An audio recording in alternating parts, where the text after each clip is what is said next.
Olá, telenautas aqui da TV 61, estamos começando mais um bate-papo com o Hélio Doller, obviamente com o Hélio, que está aqui do meu lado, e o Alisson Lopes. Bom dia aí, companheiros, tudo bem? Bom dia, Negrão, bom dia, Alisson, bom dia a todos e todas. Bom dia a todos e todos. Maravilha.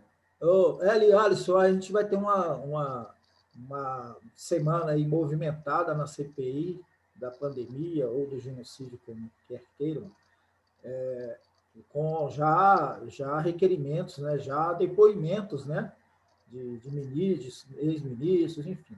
Então, acho que a gente podia falar sobre isso. Sábado, dia 1º de maio, olha só que loucura, né? O que virou esse 1º de maio? Tivemos uma manifestação bolsonarista, o pessoal fazendo os mesmos reclames deles lá, né? Os mesmos pedidos, né? Ditadura, intervenção militar e... Agora, o que me chamou, Hélio, eu quero depois que você comente, é que esse comunismo que esse povo está vendo, que a gente eu não estou enxergando isso, né? E a outra questão aí que eu acho que é importante a gente analisar também é a vinda do Lula a Brasília. O ex-presidente Lula vai passar essa semana aqui em Brasília. E o outro tema que o Alisson traz para nós é a gente fazer uma avaliação de como que está essa movimentação para a eleição da OAB e como que essa entidade vem se posicionando aqui no Distrito Federal e no âmbito nacional. E eu queria começar com vocês, a gente falar um pouco sobre sábado. Queria mostrar essa foto aqui, ó. Cadê a bichinha? Está aqui. Olha só, essa foto aqui, para mim, assim, se ainda tivesse o prêmio ESSO, essa foto era o prêmio ESSO deste ano. É do Carlos Moura, né? É do Carlos Moura, e você vê que ela reflete muito bem o lema Brasil acima de tudo e Deus acima de todos. Só que o povo está lá embaixo, né? O povo está lá embaixo. Famílias morando na rua, né? Pelo Brasil acima de tudo, essa cambada aí de verde e amarelo que usurpou as cores da bandeira nacional, e a igreja, né? Simbolicamente, a igreja, representando Deus. Então, é uma foto fantástica essa. Exatamente. Fantástica. Queria fazer esse registro aqui inicialmente na nossa conversa, parabenizar o nosso amigo, nosso colega Carlos Moura, por essa foto, que para mim é a foto do ano. É uma foto sensacional. Então, já engatando isso... Até agora é a foto do ano. Oi? Oi? Até agora é a foto do ano. Até agora é a foto do ano. Então, já aproveitando, Hélio, como é que você viu, Alisson e Hélio, como é que vocês viram essa manifestação, 1º de maio? Eu queria registrar que eu acho que ela teve uma pequena força, apesar de que não foi tão grandiosa assim, mas ela demonstra que essa base do Bolsonaro, ela está mobilizada e ela está firme, né? Ela parece estar coesa, né? Como é que você analisa isso, Hélio? Você tem razão. Vamos raciocinar assim, Bolsonaro está se sentindo acuado. Acuado pela CPI, acuado pelo Supremo, acuado de alguma maneira pelo Congresso, embora o Arthur Lira esteja fazendo o jogo dele lá, o Rodrigo Pacheco também, mas o Bolsonaro está acuado. Ele colocou a sua tropa na rua. E colocou com uma mobilização, inclusive já foi desvendado isso aí nas redes sociais, pagando, chamando as pessoas, pagando R$150 para as pessoas irem para a manifestação, tal, aquilo que eles acusam a esquerda de fazer. Mas eu acho que demonstrou assim, ele quis demonstrar, olha, eu tenho força, eu tenho o povo do meu lado, nem vem. Agora, vamos calcular aí, Negrão, Alisson. Segundo as pesquisas, Bolsonaro tem um teto ali de 30%, vamos dizer que 30% da população. É muita gente, é quase 1/3 da população. Vamos dizer que ele tem ali 10%, 15% ferrenhos, aqueles que vão falar assim, Bolsonaro matou a mãe, eles vão bater palma. A mãe mereceu. Se ele matou a mãe, é porque a mãe mereceu. Vamos bater palma para ele. Aí uns 15%, 20% dessa turma aí de 30%. Ele colocou grande parcela desse pessoal na rua, para demonstrar essa força diante de estar se sentindo acuado, de estar se sentindo intimidado. E ele está demonstrando claramente, olha, se mexerem comigo, eu coloco esse pessoal na rua. E eu até escrevi isso, Negrão, eu faço uma aposta. Faço uma aposta também, mas que talvez a gente não tenha como, talvez não, a gente não tem como comprovar. Pelo menos 40% das pessoas que foram à rua aqui em Brasília, em defesa do Bolsonaro, são militares, policiais e familiares de militares e policiais. Eu faço essa aposta. Faço essa aposta. E eu notei o seguinte também: estão mais agressivos. Eles estão mais agressivos, estão mais. Quando alguém na rua passava e hostilizava ele, fazia um sinal, eles vinham com uma agressividade fantástica. Não sei se você viu as imagens na Bahia, colocaram cruzes ali no Farol da Barra, né, para simbolizar os 400 mil mortos. Né? Os bolsonaristas foram lá e arrancaram as cruzes com violência. Né? Então, eu acho que é um acirramento desse clima provocado pelo Bolsonaro, que está. CPI começa amanhã, começa para valer amanhã, com depoimentos. Vamos ver o que vão dar esses depoimentos. Eu acho que os senadores estão errando já estão errando. Primeiro, a técnica de investigação diz o seguinte: você tem que estar com todos os elementos para chamar a pessoa para depor, porque você tem que acuá-la. Você tem que estar com os elementos. Eles estão com muita pressa de sair ouvindo as pessoas, primeira coisa. Segunda coisa, 2 ministros num dia é pesado demais e você perde impacto. Para que 2 ministros num dia? Por que não faz um ministro num dia ou outro? A gente sabe como esses depoimentos são longos, como são demorados, como são cansativos. Né? Se você coloca informação demais num dia só, a CPI tem 90 dias para trabalhar e, como nós dissemos da outra vez, está feito, o roteiro está feito, as provas estão ali. Agora, tem que ser mais bem preparada e tem que não pode ouvir um ex-ministro da Saúde com a importância de um Mandetta, de um Tais, ou principalmente de um Pazuello, 2 ministros num dia, para que isso? Então já vem esse assodamento, essa vontade de aparecer, de tal. Então, eu acho que os senadores independentes da oposição deveriam estar mais atentos a isso. A CPI não é palanque para eles, tem que pôr isso claro, não é palanque para nenhum deles. A CPI é para investigar as responsabilidades por essa tragédia que é a pandemia no Brasil, pelos mais de 400 mil mortos, pelos infectados, pelos que têm sequelas. Esse é o papel da CPI, não é servir de palanque para Randolph ser candidato a governador no Amapá, para Otto Alencar ser candidato ao Senado na Bahia, para Tasso Gereissati ser candidato a presidente da República. Não é palanque para isso, não é para o Omar Aziz ser candidato no Amazonas, não. A CPI é para investigar. Exato. Você já emendou na CPI, né, os 2 temas, muito bom. Não, e, João, se você me permite ali, só para ir na linha do raciocínio, você falou sobre essas manifestações aí em referência a 1º de maio. Eu vi algumas fotos nas redes sociais de parlamentares governistas promovendo essas aglomerações. Eu só espero que essas aglomerações não se reflitam em mais mortes e mais colapso do sistema hospitalar, né? Porque hoje nós sabemos que não existe tratamento precoce e existe ainda reinfecção, né? Pessoas que tiveram a Covid e 3, 4 meses depois elas podem ser reinfectadas e, às vezes, a manifestação da doença pode ser pior do que foi da primeira vez, provocando mais mortes. Então, assim, tomara que não tenha esse desdobramento além das questões políticas aí. E sobre a CPI, Alisson, o que você gostaria de comentar? Vai ter, porque aglomeração a gente já sabe no que dá, né? Claro que agora você já tem um grau de imunidade maior por causa da vacinação dos idosos, mas é uma irresponsabilidade, além de tudo, é irresponsável, né, Alisson? Você provocar uma aglomeração como aquela, as pessoas sem máscara, fazendo questão de mostrar que estão sem máscara, é uma ignorância, né, que a gente fica triste pelo Brasil, para ver esse nível de ignorância em, vamos dizer assim, 30% dos brasileiros e brasileiras.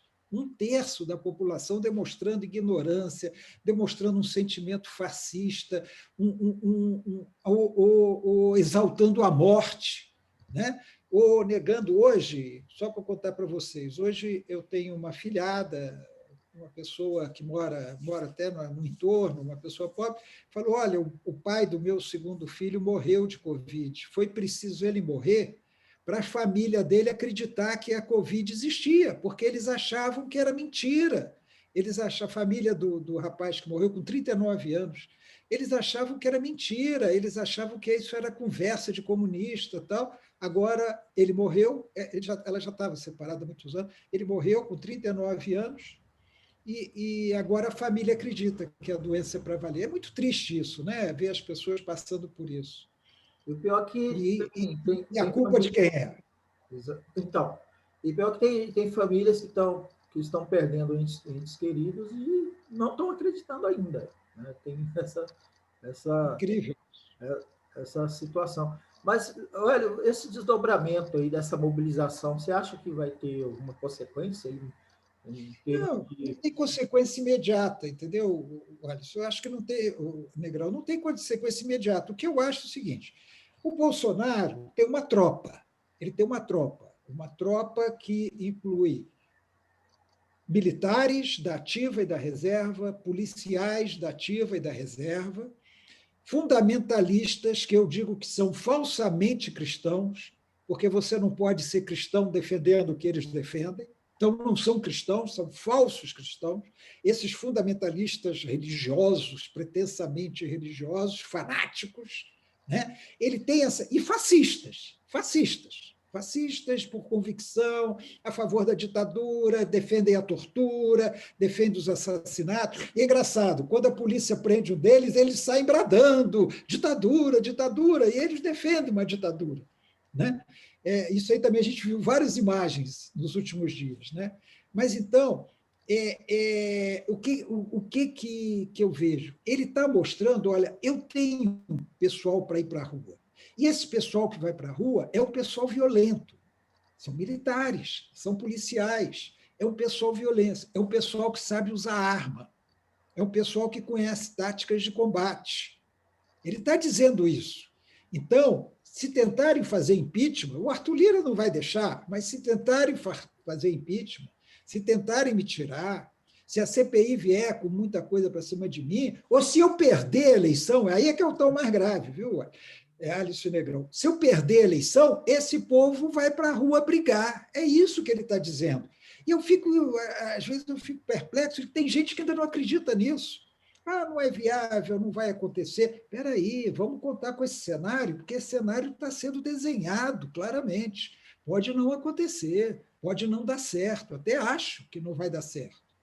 Mas é perigoso, até porque a esquerda não está preparada para enfrentar isso, não. Não adianta dizer que está, porque não está. A esquerda não está preparada para enfrentar milicianos armados na rua, não. Então, eu acho que nós temos que nos preocupar. E ele, com esses milicianos, vamos dizer assim, os milicianos não clandestinos, né? Mas os clandestinos também, e mais as forças dos estados que ele quer controlar definitivamente, né? Até guarda de banco, vigilante, transportador de valores, esse povo tudo está fechado com ele, todo mundo que tem arma está fechado com ele. E não é... Estão armados legalmente. Oi? Estão armados legalmente. Estão armados legalmente. Legalmente, exatamente. Então, aí você vê o seguinte, você falou bem, tem uma milícia clandestina, vamos dizer assim, a bandidagem, e tem uma milícia que é integrada por esses fundamentalistas, fascistas, que apoiam o Bolsonaro e que foram para a rua no dia 1º de maio.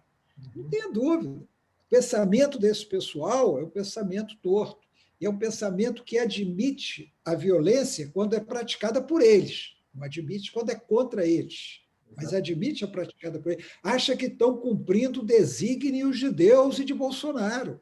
São fanáticos. O fanatismo... Pelo outro lado, Hélio e João, uma discussão que está sendo travada, que está sendo feita aí, enquanto nós temos esses 30%, essas pessoas nesse perfil que você está narrando aí com muita propriedade, o que nós chamamos de esquerdas, ou uma frente mais ampla, progressista, ainda, no meu ponto de vista, ensaia em passos curtíssimos uma frente, que, na verdade, para enfrentar e democraticamente esse tipo de situação, é formar frentes, é formar opinião, e, infelizmente, eu ainda não percebo nas pessoas que defendem a Constituição, nas pessoas que defendem direitos humanos, nas pessoas que se autodenominam de esquerda ou se englobam nesse caldo maior progressista, ensaiar efetivamente uma frente, e nós estamos aí, o tempo está voando, né? A pandemia ainda faz com que a gente perca essa mobilização, né? Você tem razão, Alisson. Veja só, eu acho que falta compreensão em muita gente, inclusive na esquerda, como você fala, de que o perigo é o fascismo. E se Bolsonaro conseguir se implantar e ganhar mais poderes autoritários, só um parênteses, não sei se vocês viram o Eduardo Bolsonaro elogiando o golpe que deram em El Salvador. Em El Salvador, o Congresso, que tem maioria apoiando o presidente da República lá, que é bastante autoritário, o Congresso cassou os ministros do Supremo Tribunal. O Congresso decretou. E o Eduardo Bolsonaro elogiou. É exatamente o que eles querem fazer aqui. Pegar essa quadrilha do Arthur Lira, do Rodrigo Pacheco, e fazer isso. Felizmente está havendo uma resistência. E, felizmente, até na CPI, Alisson, a gente tem uma frente lá, né? Dos independentes, da oposição, tal. Lá na CPI até que tem. Mas não estão entendendo a ameaça fascista, não estão olhando para a história. A história nos mostra o que o fascismo significa, que para enfrentar o fascismo você tem que estar unindo todos os democratas, esquecer ressentimentos passados.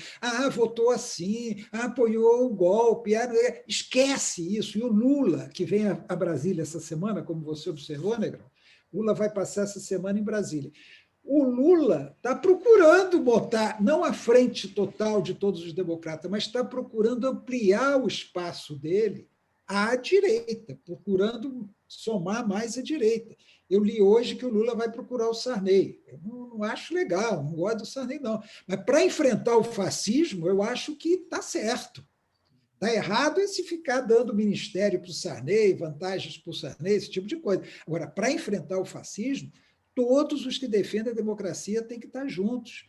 E é engraçado porque muita gente da esquerda mas votou pelo impeachment.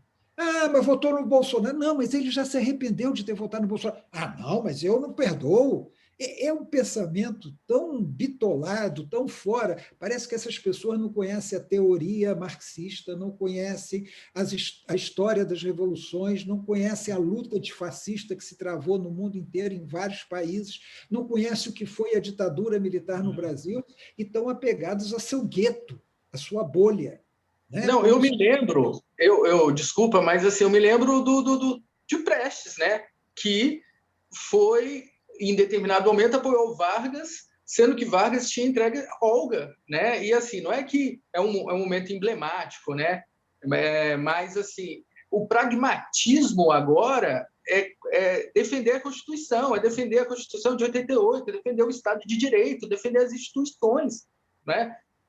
E eu sinto essa dificuldade nas lideranças, talvez nas vaidades, talvez nos fundamentalismos também, de gente que se diz comunista, que nem nunca leu Marx, né? E tantas outras coisas assim, e a gente não consegue fechar. Infelizmente, fundamentalismo gera fundamentalismo. É um momento da gente chamar as forças, porque senão a gente vai perder as referências jurídicas, sociais, enfim, o Estado vai ser demolido mesmo, né? Quando se estabelece um poder estatal. Tem que ter a compreensão, e a dialética ensina isso, que nesse momento você tem um inimigo principal. Você não pode ter vários principais. Principal é um. Você tem um inimigo principal, que é Bolsonaro e o fascismo. Então, você tem que derrotá-lo, porque se você não derrotar esse inimigo principal, não adianta você querer brigar com os outros inimigos, porque você não vai ter nem como brigar. Se Bolsonaro conseguir vingar o projeto dele, que o projeto dele vingue, ele vai esmagar a esquerda. Você não vai ter condição de lutar contra a reforma trabalhista, lutar por salário melhor, Não, você vai estar esmagado, você vai estar preso, você vai estar exilado, você vai estar sem poder falar. É isso que muitos não estão entendendo. Mas os neoliberais, eu tenho que combater os neoliberais, porque fulano... Tem! Se é de esquerda, tem que combater os neoliberais. Mas os neoliberais não são o inimigo principal nesse momento, embora estejam fazendo a festa no Brasil, privatizando empresas essenciais, aplicando uma reforma trabalhista altamente danosa para os trabalhadores. Então, o neoliberais é muito nocivo, o neoliberalismo é muito nocivo, mas esse não é o inimigo principal agora. O inimigo principal agora é o fascismo. O fascismo está associado ao neoliberalismo. Em parte está mesmo. Mas uma coisa é você combater o neoliberalismo numa democracia. Outra coisa é você combater o neoliberalismo numa ditadura. Né? Então, acho que é isso, essa compreensão é que está faltando. E acho que muita gente da esquerda vai estar se surpreendendo com o Lula, porque o Lula, sem dúvida nenhuma, é um grande líder de grande setor da população. E o Lula está em busca de ampliar esse campo. Ele não vai conseguir ampliar totalmente, acho que isso nós já devemos esquecer, mas ele vai.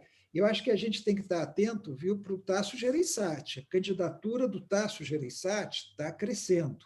Ela está sendo construída um pouco discretamente, mas está. Inclusive, o Tasso Gereissati já teria um compromisso de que ele ficaria só um mandato se ele ganhar a eleição. O Tasso Gereissati prejudica a candidatura do Ciro, eles têm uma ligação. Seria muito difícil uma candidatura do Tasso e do Ciro. Então, isso aí já mexe com o quadro político também. Né? E o Tasso Gereissati é membro da CPI. Ele pode se projetar na CPI. Quando eu falo pode se projetar, eu não, como eu falei antes, não é palanque, mas nada contra fazer um bom trabalho e se projetar, seja ele, seja Randolph, seja qualquer um, seja Omar Aziz, seja qualquer um, se projetar a partir da CPI com base no trabalho, não com base na pirotecnia, que os senadores gostam muito disso, de fazer aqueles discursos e tal, só para impressionar a TV Senado, impressionar a plateia. Não é disso que nós estamos precisando agora, não. Então, acho que a gente tem que ficar atento. Então, Alisson, eu não acho que vai ter uma frente ampla, não. As circunstâncias não indicam. Mas quanto mais você somar, melhor. E acho que é o seguinte, no segundo turno não tem que ter conversa. No segundo turno, se Bolsonaro for para o segundo turno, se ele for, não tiver essa força até lá, e não conseguir viabilizar o protesto dele, derrotado no primeiro turno, mas se Bolsonaro for para o segundo turno, eu torço para ele não ir. Se ele for para o segundo turno, tem que votar em quem tiver contra ele, a não ser que seja um fascista pior do que ele. Mas tem que votar em quem esteja contra ele. Difícil, né? Ter um fascista pior que ele. Hélio, vamos então aproveitar esse seu gancho aí da vinda do Lula. O Lula, parece que essa vinda dele para Brasília é a primeira saída dele, assim, vamos dizer, do isolamento, né? Ele enfim... Ele já foi vacinado, já tem a segunda dose, então, agora já dá. Então, mas o significado político dessa vinda dele para cá, né? Inclusive essa questão da articulação das alianças, aí, queria que você analisasse isso. Né? Ele vem, uma das principais pautas dele conversar com as lideranças do Congresso para aumentar o auxílio emergencial para 600, melhor dizendo, 600 reais, mas também ele vem fazer essas articulações aí que você mencionou. Né? Podia analisar essa vinda dele aí. Eu acho que a vida dele, como eu já sempre digo, acho que nós não devemos desconhecer os líderes políticos que o país tem.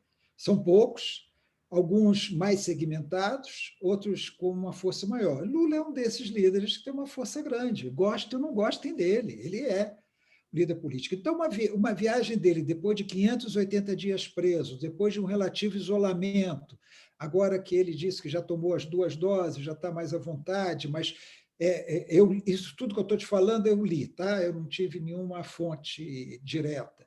Ele, por exemplo, não quer na agenda nem almoços nem jantares, o que é uma atitude muito lúcida, porque evita aquela coisa do contato.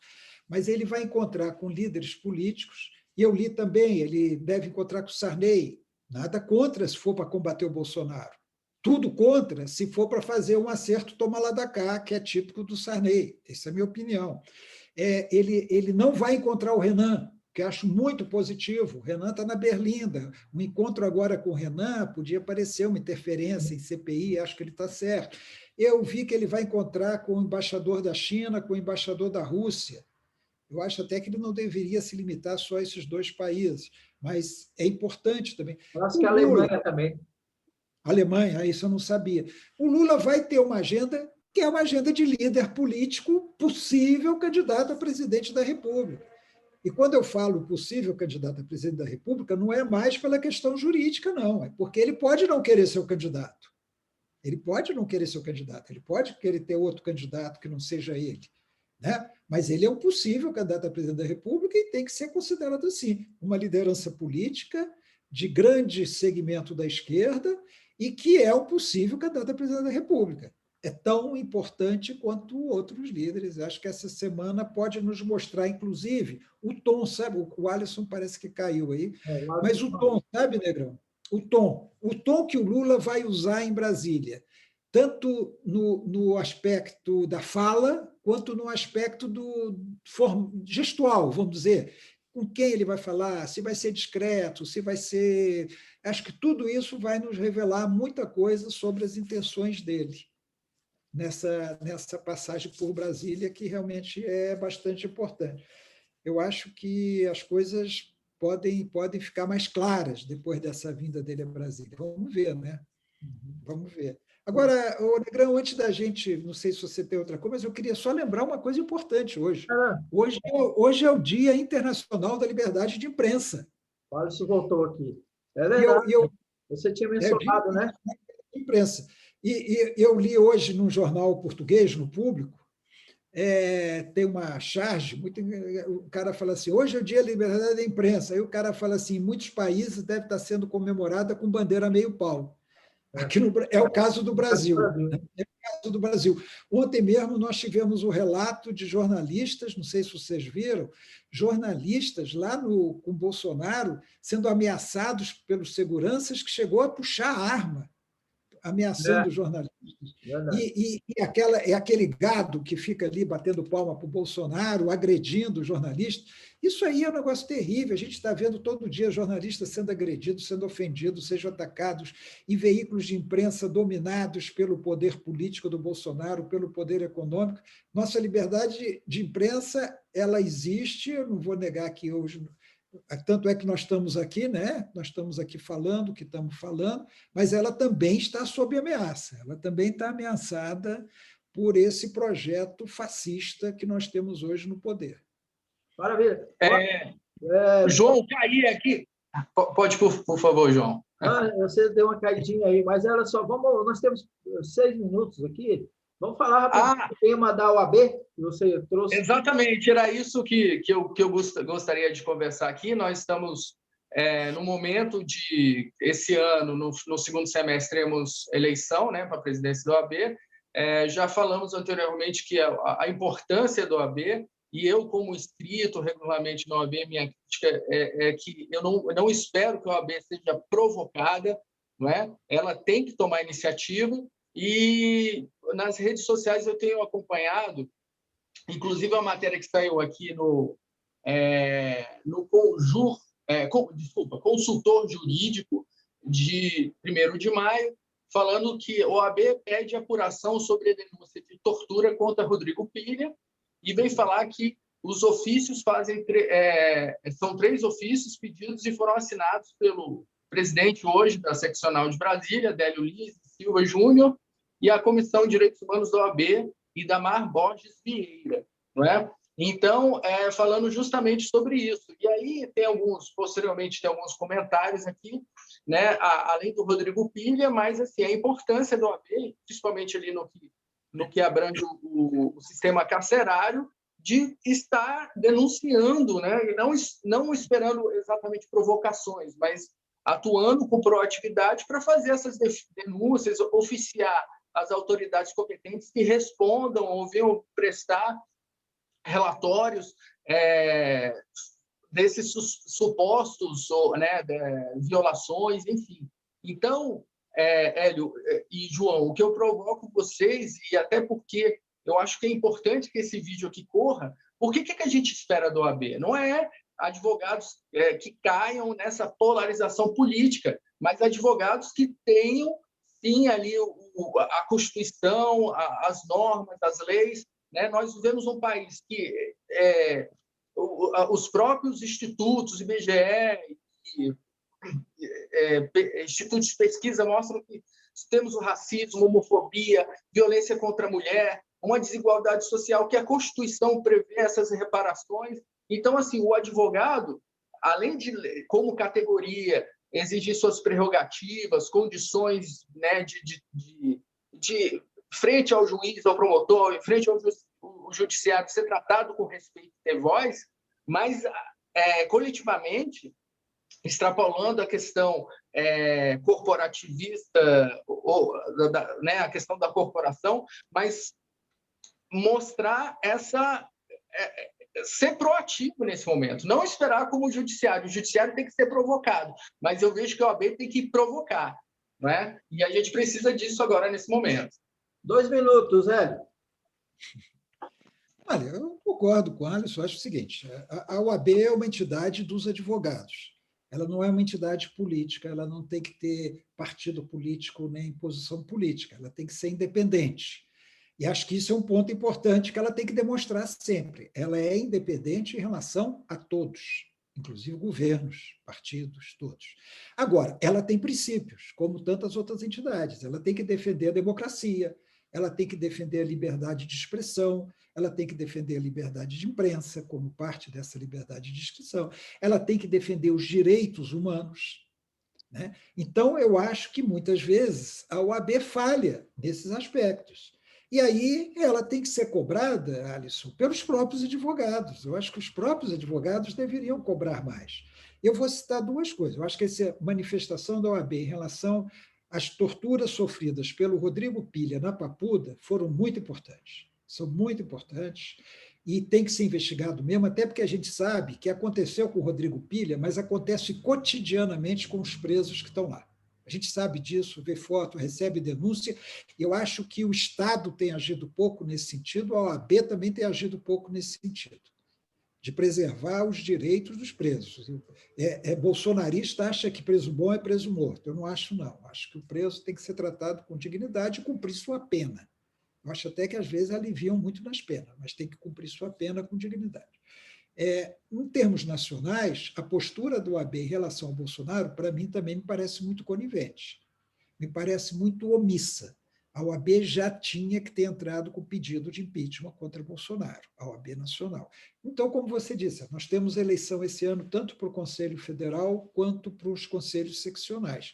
É um momento de debate, eu acho. Se tem muita chapa, se estão surgindo muita chapa, eu não entro, é assunto interno aí dos advogados, nem advogado eu sou, mas eu acho que é bom que haja esse debate sobre o papel da OAB preservar essas suas características de não partidarismo, de independência diante das forças políticas, dos partidos, dos governos, dos segmentos da sociedade, mas atuante na defesa da democracia, na defesa dos direitos humanos, na defesa da liberdade de expressão.